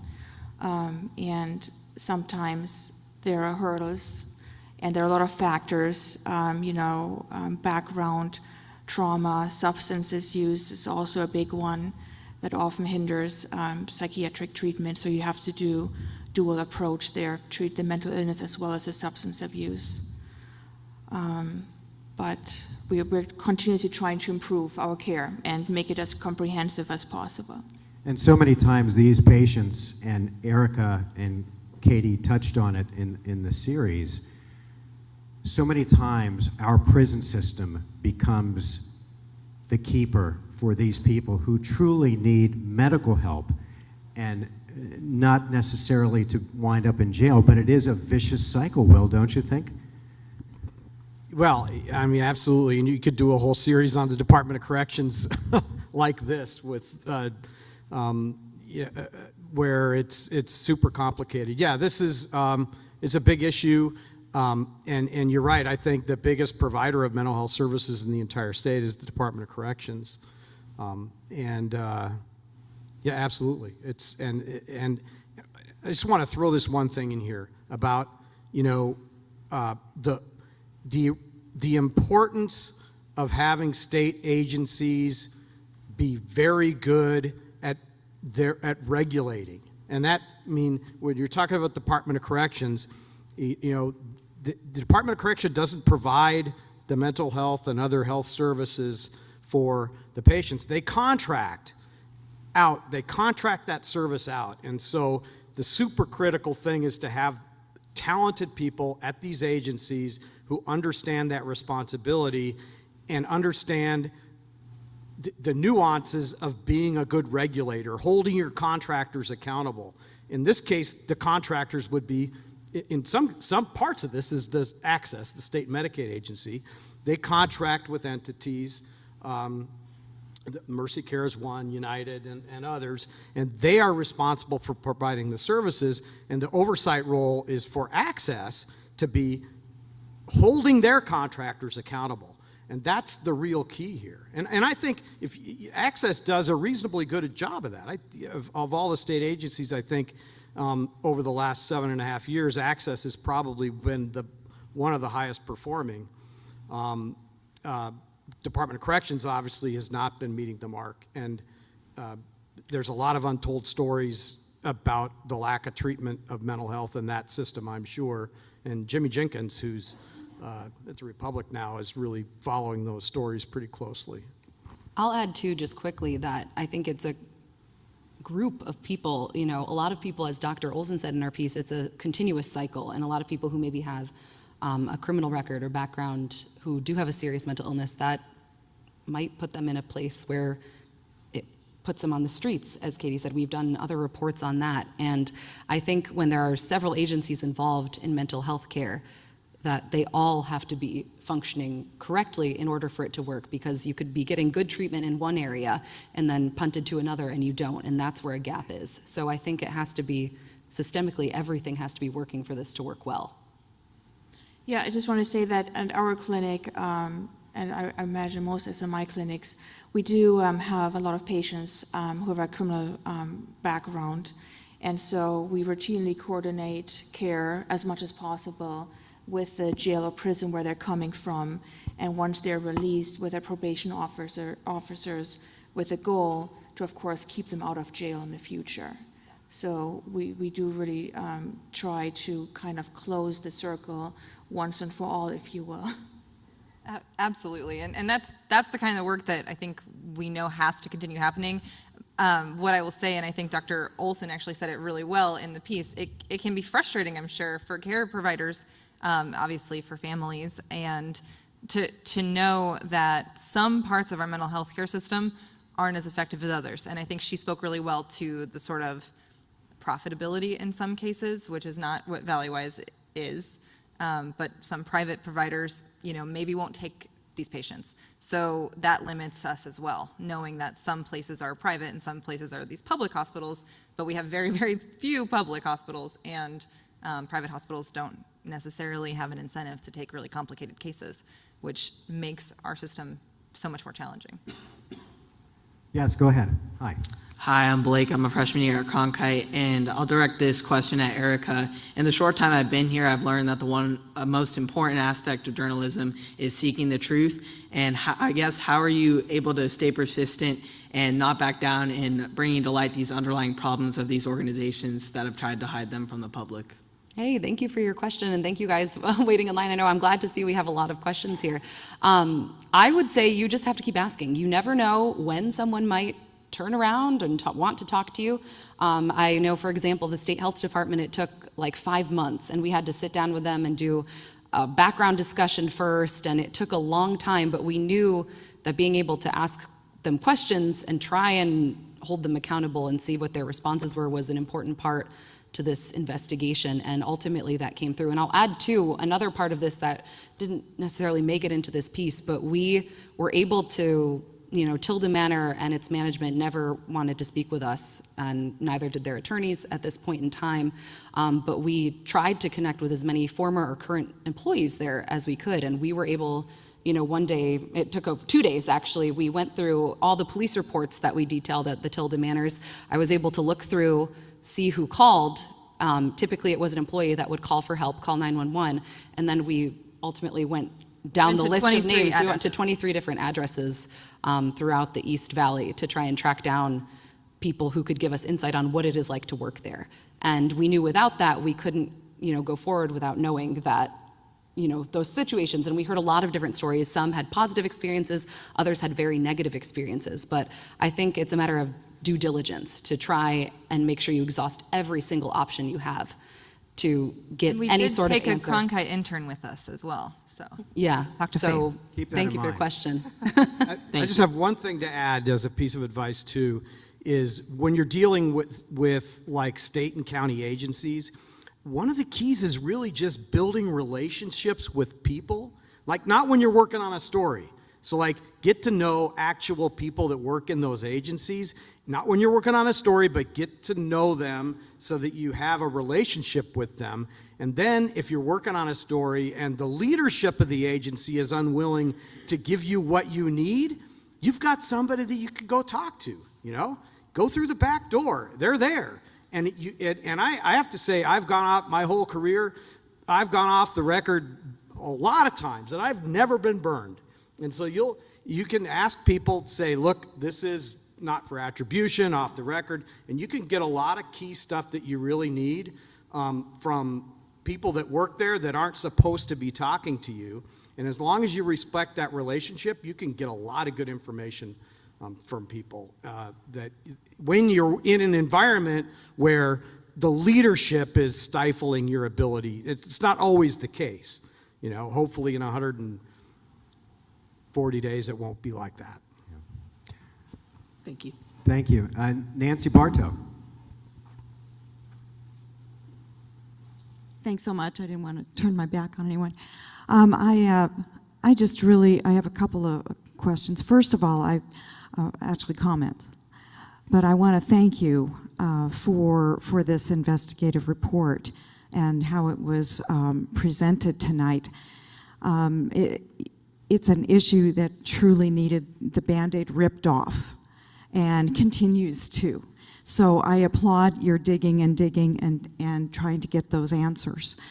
I just want to say a couple of things. I think to Will's point about the lack of transparency and accountability in the state agencies is right on. And your comment about the importance of the Auditor General allowing us to have that viewpoint into what's really going on is just so key. A lot of us in the state legislature have been trying to keep these agencies accountable because we keep hearing the stories, and admitting that there's a problem is the first step to solving it. And so I just applaud the cooperation over the last couple of years and trying to address things while you're having agencies fight you the whole way in not being transparent. Simple things like, where's the money going? We spend $3 billion a year, on the SMI in Arizona, and we don't know where the money is going. The agencies are silent, and so we've had to pass bills, which have not been easy to pass, because you have to get bills signed into law, just to get that information. The second thing I wanted to bring up was there's a reason that our prisons are filled with the mentally ill. And to your first slide, when I walked in late anyway, was how few beds we have, long-term care for people with serious mental illness that are in psychosis and need that longer-term care. For a state, for a county of 4.5 million, we have 55 long-term beds at the Arizona State Hospital. That's horrendous. That's criminal, and that's why they are in jail and prison for long term and doing this recycling of hospitalization, jail, streets. I think we are under-resourced, but I also think it's not that much more we need to spend. We just need to change the way we're doing things and truly care for the mentally ill and not street them, not incarcerate them in order for them to get care, and then continue to put the public at such risk when they commit a horrendous crime and the public is at risk. It is a shame that this had to happen for this night to happen. And again, I thank you, everyone on the panel. Ms. Bartow, before you put the mic down, I wanted to just ask you, in terms of substantive change, what can and what will be done at the legislative level? Thank you, Mark. There's a lot being done. This past session, we made huge strides. And I gotta say, I think one of the biggest ones was that transparency piece, finding out where the money's going. Since 2015, when we've had integration of physical and mental health care through Access, those records have all been sealed. We're going to finally start getting that information. But another huge change is we put $25 million into more secure residential group homes so that when people are released by the PSRB or the courts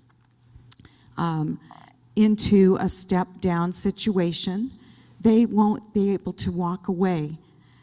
They can stay on their treatment until they are really, truly ready for another step down, if that is necessarily to come. Some people really do need long-term care for years and years. That's why they're at the state hospital for that long.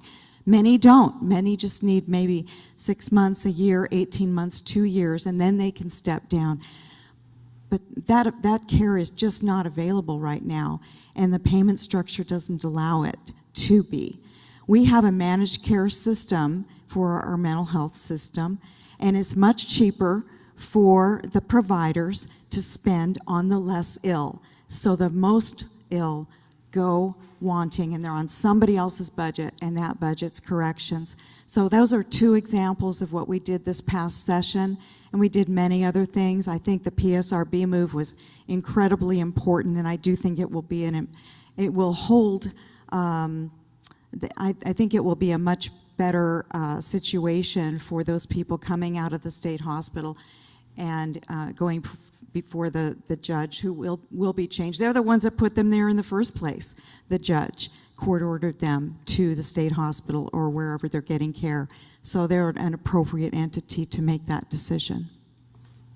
I just want to follow up really quick about a super important thing that Senator Bartow has been helping, or we tried to get done this last session, which is that a lot of people don't know this, but the state mental hospital, the Arizona State Hospital, is run by the Arizona Department of Health Services and regulated by the Arizona Department of Health Services. Who thinks it's good to have that setup, that's checks and balances in the system? It's been that way since 1974. And it needs to change, and Senator Bartow has been a champion of. We got really close. It died in, I think, House rules or something like that. We all know why and who did it. I won't say, but that's an important check and balance in the system, because if you can create structural integrity, structures that hold people accountable, you've solved a problem for a long time. And it's these policy changes like that that mean so much, and thank you for, we'll get that done eventually. Amen, we will.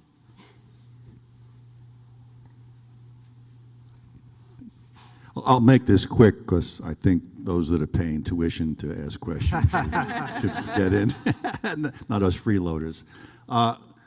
There are a lot of seriously mentally ill people, and only a small number are probably getting really stellar care. But there are some that are really horrendous.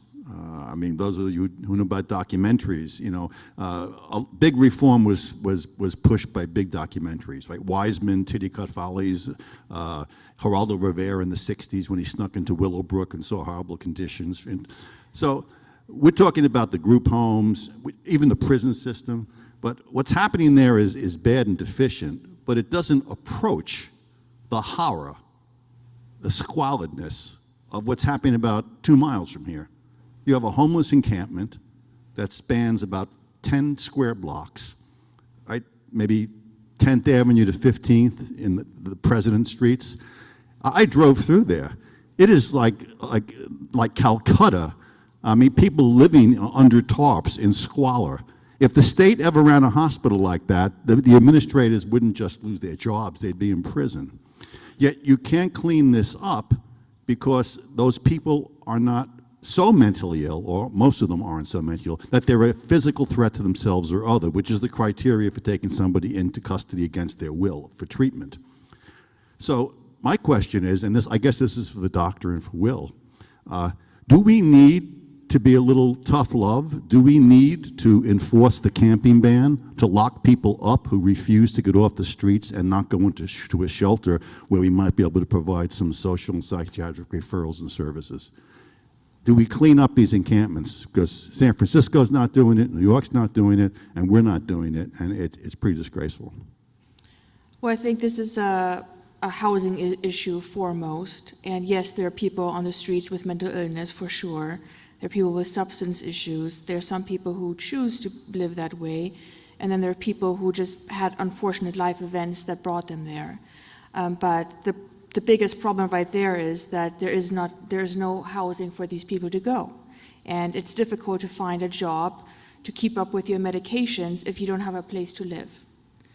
And so I think this is really foremost a housing problem. But until such time as we build the houses, which is going to take a long time, we can do shelters. The legislature appropriated $10 million in this year's budget for matching funds for cities to build shelters so that these people could go in there with social and psychiatric referrals and services to get them out of that system. Phoenix isn't taking that money, and I don't know why. I suspect it's because they don't want to enforce the camping ban, because they can't lock up these people for public camping if there are no public beds available in the shelters.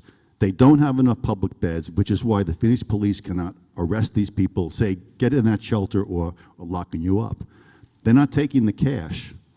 I think you have to force a lot of these people in, because I don't think we can wait 10 years until we build, you know, apartments for them. And many of them, like you said, don't want to live in apartments. They actually prefer the streets, or they're so mentally ill they can never function in that type of environment. But I mean, do we need tough love? I cannot speak to that. I treat people with mental illness who come to us, and a lot of them struggle with housing because there just is no housing for them. In regards to that situation, I don't know, that is like whatever society, I guess, deems is appropriate, but can you force people someplace? I mean, it seems like there is no place for them to go. I would add to that as well, having recently done an entire series on the homelessness crisis here in Phoenix. And you're right, it's very difficult to track where Phoenix's money has been going. They have millions of dollars in their own budget. They've gotten millions in federal, 100 million. 100 million, nearly, in federal funding from COVID relief. And we've been trying to hold them to account as to where the money is going. And the reality right now is that there is not enough shelter space. The people we've talked to who are in that unsheltered situation, some of them have expressed that it is not easy to get the services that they need, whether it's mental health resources or other resources. And I think a lot of people who might be living on the streets maybe need help in some other area as well. And if you can't find help in all of the areas that you need, then it's going to be incredibly challenging and people are going to still be stuck in this unsheltered or homeless situation. So I don't want to get too far off the topic here tonight, but I think there are still a lot of questions as to where the money is going, particularly in Phoenix, when there is not just a need for housing, but also mental health services among the unsheltered population. Mr. Kavanaugh, I think that's a great point, and I think that there is a place where the homelessness crisis and the mental health crisis intersect. And Definitely. it's probably more than we think. Definitely, definitely. Okay, next question. This is a question to Katie and Erica. Oh wait, sorry, yeah, I'm Miles, I'm a freshman here. So you said that all of the shelters run by, or the group homes run by Manor were shut down. Where do these people go who were in the shelters? So, and we can talk about this together, but at this point we actually were able to speak with a woman who was living in the same home as Christopher Lambeth the night of the killing. And she said that she was under access and she was removed the very next day and placed in another group home. So she said her experience where she's staying now has been like night and day. It's been much better for her. And the needs that she has, her treatment plan, as Dr. Koster said, it's so important to have, not only have these plans, but to be in a scenario and be in an environment where you can follow these plans in order to be successful. And what we had been told is that after this incident, a lot of the people who were in that particular home were either moved to other places or transferred, transferred out. So yeah, I think, you know, to what Senator Barto said just a bit ago, there's been an investment in more group homes. I think there's so much, like there's a shortage in mental health care beds. There is a shortage in group homes. I think even to what we've just heard, there's people who are turning to homelessness in some cases for a variety of different reasons. But we have overcrowded jails with too few jail workers, with too few sheriff's deputies. We have overcrowded prisons with too few corrections officers. We have overcrowded and problems with group homes and little staffing. So we do have a housing crisis, very much so, in this country.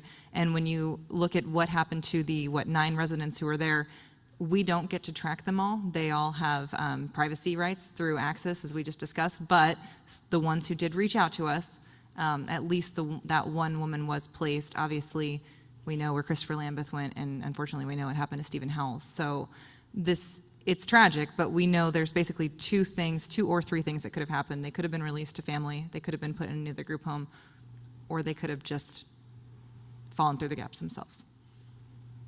Okay, thank you. Thank you very much. Let's get to our next question. My name is Luke Hertel. I'm a second year here, and my question is, going off of the point that you made about how going to a different group home made a night and day difference in being able to follow the treatment, I was wondering how much agency the residents have in choosing that treatment and changing it, because I know in the documentary it said that Christopher Lambeth would often say that he wanted to stay in the homes longer. I was wondering how that process was, because it felt like he was getting ignored. Do either of you know? Yeah, so in this case, I cannot speak on this case, but in general, when one of my patients is in a group home, we work with the group home together to review treatment plans. And typically, since I still see the patients in the clinic, the team still meets up with our patient in the group home or at the clinic or elsewhere. We can see how they're progressing, and then either party can trigger, hey, let's meet and talk about the treatment plan. So anybody can say that this is not working for me or I need help, and then we would get together and change it. So typically, though, it is probably the treatment team or the group home who notices, hey, so-and-so isn't doing well, let's do a staffing, and the staffing means that we meet with the patient, the group home staff, and the clinic staff, and talk about the treatment plan.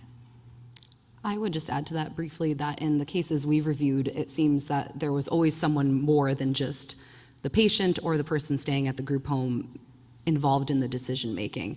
And I want to point out too that not all group homes are bad. Yeah. You know, there are a lot in the community that are doing a good job, and it's a crucial part of this mental health care system. And, you know, we've reviewed a lot of the homes in Gilbert with similar backgrounds to Tilda Manor and found that they did not have deficiencies, they did not have issues. So I think it's really important to note that as well, that this is a bad actor, and I think there needs to be ways in order to address the bad actors without, you know, undoing some of the good that these other facilities have been doing as well. Yeah, I think to Dr. Koster's point and exactly what Erica just said, they're supposed to have agency and they are supposed to be part of their own treatment plans. I think what this documentary showed is all the ways that something went really wrong, but that's not the norm. All right, thank you. Thank you for your questions. And as we wrap up tonight, I would just love to go down our line here and come up with maybe a closing statement on not only your thoughts after seeing this documentary, but your thoughts as a mental health professional about where we are right now in this country when it comes to treating our mentally ill. Well, I think, you know, obviously we can always do better. In general, I think that here in Arizona, we probably do better than a lot of other states in this country. And unfortunately, you know, the resources are still not sufficient to the need that we have here in Arizona, such as, you know, hospital beds, and you mentioned group homes, and it is true. You know, getting a patient into a group home who is not currently in a hospital can take, you know, 3 to 6 months or longer. By that time, you know, who knows what happens to the patient. Because sometimes, you know, I mean, the reason we want them in a group home is because they need more than just outpatient clinic treatment. So I think having more facilities available, more hospital beds, more group homes would better our community. Will, would you say that as you look at the next 10 years in Arizona that you're optimistic? I'll tell you in a couple of months. I'm not really sure. A lot of it depends on, you know, who the next governor is and who that person is able to recruit for some of these key positions. You know, and does that governor actually care? Like I spent my career as the director under Governor Brewer, and this was a laser focus for her.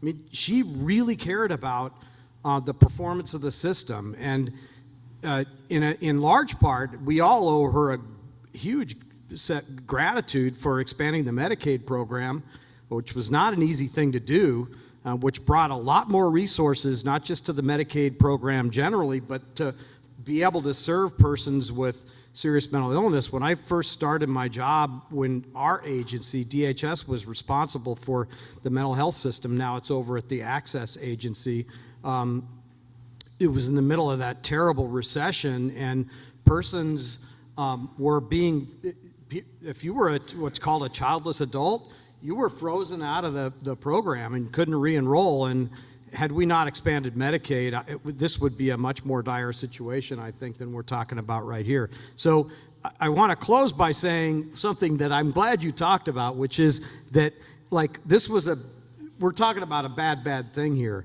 but we've got some structure in place in Arizona, both within the laws and with the agreement that we worked on when I was in that state health director job. It's called the settlement agreement for the Arnold versus Sarn lawsuit, where that case is the jurisdiction on that. That was the longest, I think, case in Arizona history about persons with mental illness. And when we settled that case with the direct involvement of Governor Brewer, we ensured that the courts maintain jurisdiction and can intervene at any time when they see that the system is not performing as accord with that settlement agreement, which tied objective measures called I don't want to get into the details of the SAMHSA fidelity model, that's too much for this, but there are measurable criteria within the mental health system that are tied to the performance of the system. And we intentionally left the courts so that they could still have jurisdiction and bring the Arnold case back if it turns out that things don't move forward the way I hope they do over the next 4 years. Erica. I just want to say thank you again to everyone who came out here today. I think in doing a piece like this, we're really trying to push for change. And I think having people in this room who are able to help or at least address those changes is really beneficial. And I would say what strikes me the most about all of this, or in one way, where I would like to see some changes going forward, is that the staff members who work at the group home, at least Tilda Manor, we heard a lot of different reactions, and some of them sounded pretty horrific, like bad working conditions, saying that they weren't trained to maybe handle some of these really, really severe mental health scenarios that they had to face day in and day out. So I would like to say, or I would like to see a change in, the criteria that's needed for people who are working in these homes to make sure that they're up to speed and up to par to serve the needs. Again, that's, the basis of these houses, is to serve the needs of the people who are living in them, who are mandated to live in them. And that's really the area that I think maybe change could possibly start.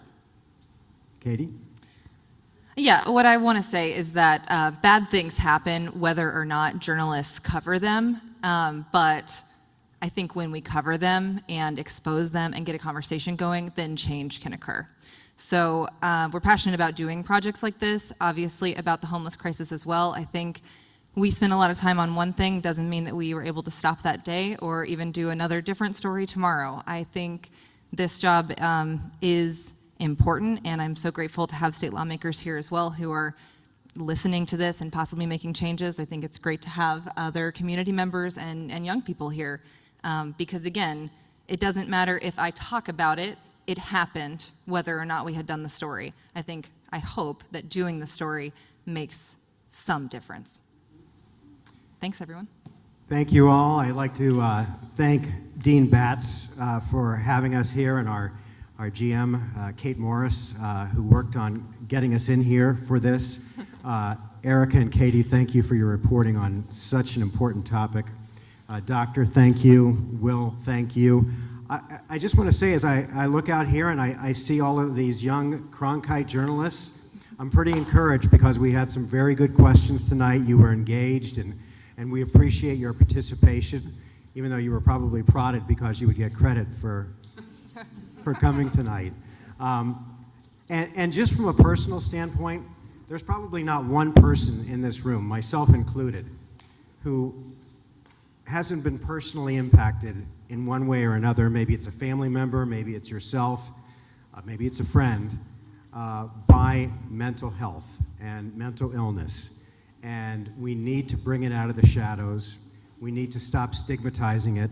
We need to start talking about it. And we need to start putting more resources towards fixing a system that isn't taking care of all of the people who need to be taken care of. We're going to continue to do our work at 12, and our legislators sound like they're working on their end, so I'm encouraged by that. And do what you can to destigmatize this, because mental illness is no different than diabetes or anything else. It needs to be talked about. It's nothing to be embarrassed about. And I'm optimistic that with the right people pushing for change, that we can really bring about some substantive change. Thank you for your participation tonight, and thank you for coming out.